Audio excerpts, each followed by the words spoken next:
Hey there, my name is Shane Craddock, and this is the Inner Edge podcast, where I share a different take on how to lead and live a sustainable high-performance life. Over the course of different episodes, I'm going to challenge the belief that tension, stress, and struggle are essential to success and creativity. My experience is that there's an easier way, there's a better way, and indeed there's an essential way that we need to explore for the times that we live in. So let's go ahead, let's jump in and explore.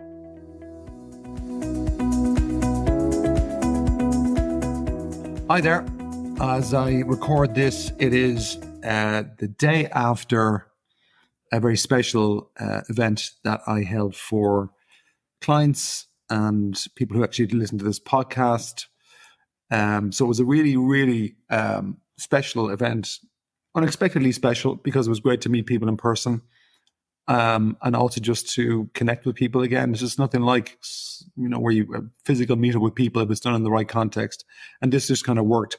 What it was I'm going to tell you a little bit about, I suppose, how it came about. And originally it was a play, but it was a recording of a play that I wrote a few years ago. And actually we put it on as a production with a professional team about 9 years ago, as I'm recording it today. It's 2023. So that was back in 2014 when it came to life in several theatres in Ireland, because we took it on tour with a professional cast, professional team.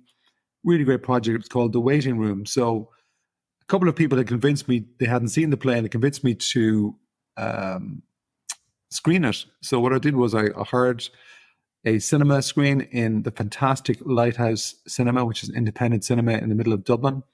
If you've never been at it, it's well worth a visit. Really, really cool building.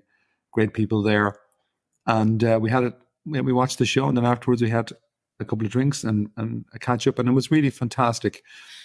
And the inspiration, and I might do a couple of episodes because I kind of got inspired or re-inspired by the play myself, and also reminded of things that I'd forgotten about the play, even though I'm the one who wrote it. And so the inspiration for the title, Let's Stop Faffing Around, came from one of the characters' dialogue talking to another character, where he just says, hey, stop faffing around. And the other character says, what's faffing? And the guy explains, faffing is something my mother would say a lot. It just means like stop wasting time doing, you're busy, but you're wasting time avoiding what you should be doing, the important stuff. So out of curiosity, I just looked up the definition of faff, F-A-F-F, in the dictionary. And what it says is it's a verb, and it gives an example: spend time in ineffectual activities, the definition. An example is we can't faff around forever. So spend time in ineffectual activity, i.e., in my words, that would be spend time doing stuff that really isn't what matters most. And one of the major themes in the play, The Waiting Room, which is a comedy really at its core with a bit of drama, one of the themes is that life is short and it's precious.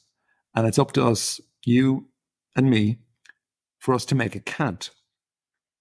And so in the context of what we're talking about here on The Inner Edge, I really want to maybe challenge you a little bit today to dig out the important inside you and to engage it. So with the play, there's a character, the central character is called Mick. And I'm not giving a massive amount away here, because we might screen it again if there's enough interest, actually, because I was kind of surprised. I was surprised at the level of interest and how much people enjoyed it, and also how good the quality of the recording was, which was the key bit, really, I think, as well. But the central character, Mick, he gets to the end of his life before expected, and he's kind of made to realize that he had wasted his life. He hadn't lived true to his purpose, probably wasn't really clear about his purpose, and he'd been off doing things that didn't really matter, and now he had to face that. And I guess the play for me is very much in line, I guess, with the core purpose inside my own work, which is very much that, in terms of making your life count and squeezing the most out of life, but also making an impact and also bringing your potential to the fore. Now, the backstory on the play, I'm somebody who helps people get stuff done, I guess. Sometimes, I help people take on the impossible. That's probably my favorite. What's impossible, and let's go for it. And I always get a great buzz out of seeing that happen. But just so you're clear about reality check on Shane is human, I think. But I procrastinated on that play for about 6-7 years. Now, after I got the idea. So I got the idea and started to play around with it. And I kind of just delayed and delayed and delayed. Now, sometimes, as an experienced writer said to me before, Shane, when an idea has its time, or when you're ready to write, you will write. And that is true in my experience. But I definitely delayed this. And I definitely delayed it because I kept on doing this. When I have more time, then I will do that. But the trick with that is that you never really have more time. You have to make time. And that was what I learned. But what I also learned was that I was definitely avoiding it for a variety of different reasons. I was faffing, just like the character. But then a friend of mine, I'd occasionally talk about it, and a friend of mine asked me about it and say, hey, what's going on with that play, the one you were talking about? Because I would occasionally just, take out my notebook that had the ideas, and I'd start jotting things down, expanding the characters, and I'd often just spend time playing around with it. But they asked me about it, and I said, oh, no, I don't want to talk about it. No. They persisted and said, tell me about it. So I'm just too busy, too much going on. It just never seems to be the right time. And then they said to me, what would you say to a client? Which is the question to ask me, because I'd say, hey, if it's that important, let's engage. Let's bring it out. Take it out of the darkness, bring it into the light, and let's go. And I looked at it and went, okay, I'd probably say, look, set a deadline. And she said, what's the deadline? I said, well, don't know, maybe. And I started faffing and went, okay, hang on, 6 months' time. And so I went for it. And probably at that time was the busiest time of my life. I mean, we had 2 young kids, myself and Judy. The business was kind of growing and there was lots going on. And I didn't have the time, but I made the time. I mean, I just got up earlier. Sometimes I worked later. I would write on planes. I would write on trains. I'd even dictate at times if I was walking or sometimes driving. And I got 80% of the script done by the end of that year, within the 6 months. It took me another 3 months to finish it off.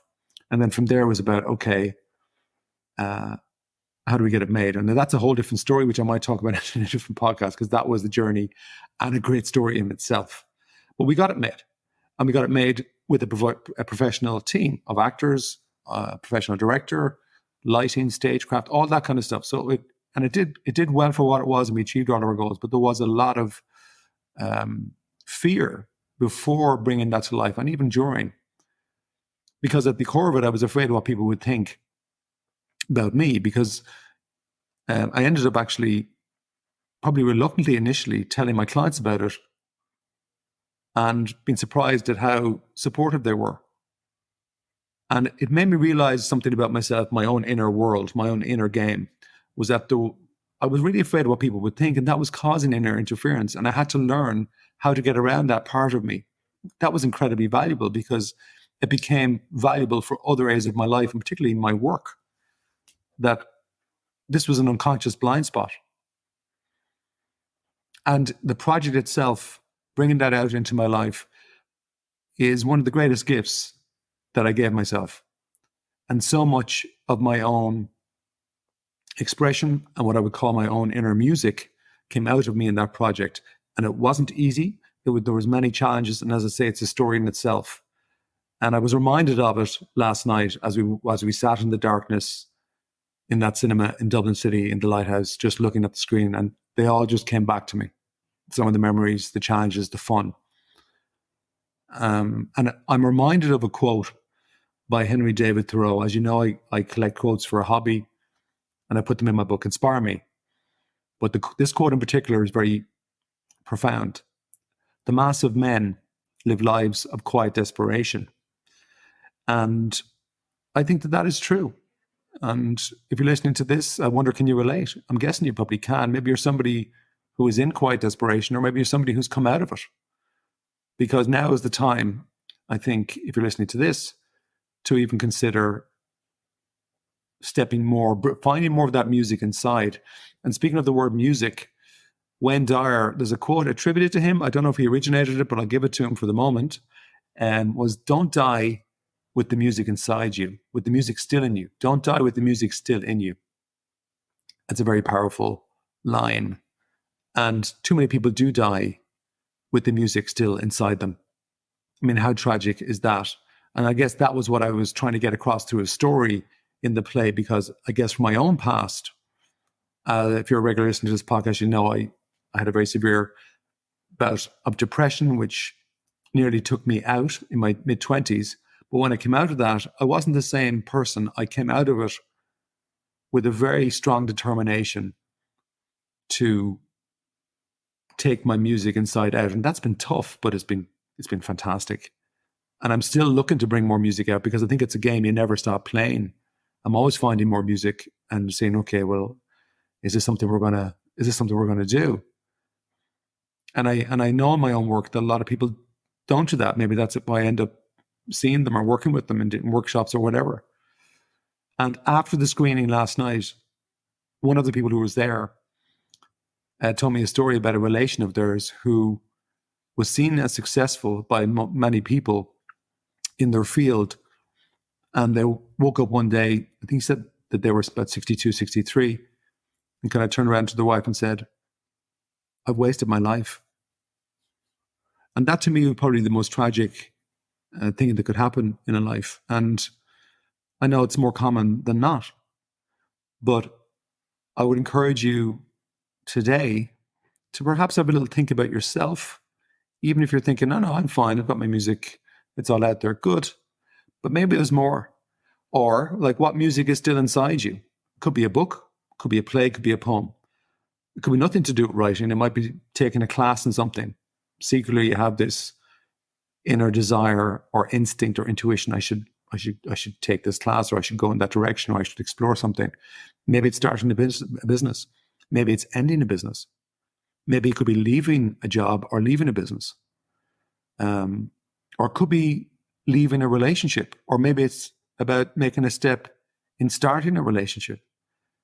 They're all, to me, different ways of expressing the music inside. And I wonder, what's your mind when even you're reflecting on that question? Watch what your inner voice is saying. Was it doing what my inner voice was saying, which was, I haven't got enough time, or now's not the right time? Or like, what excuse might you be accepting that's blocking the sound of that music coming out? And a better question after that is, what if you didn't accept those excuses? What if you just pulled one thing out and said, okay, do you know what? For the rest of this year or the next 12 months or whatever you decide, even if it's just a month, I am going to engage and bring this out, even if it scares the crap out of me. I'm going to engage with this and really start to give it some attention. Give yourself the gift of playing that inner music.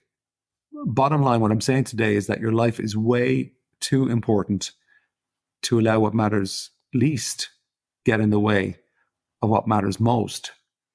And what matters most is not letting the music stay inside you.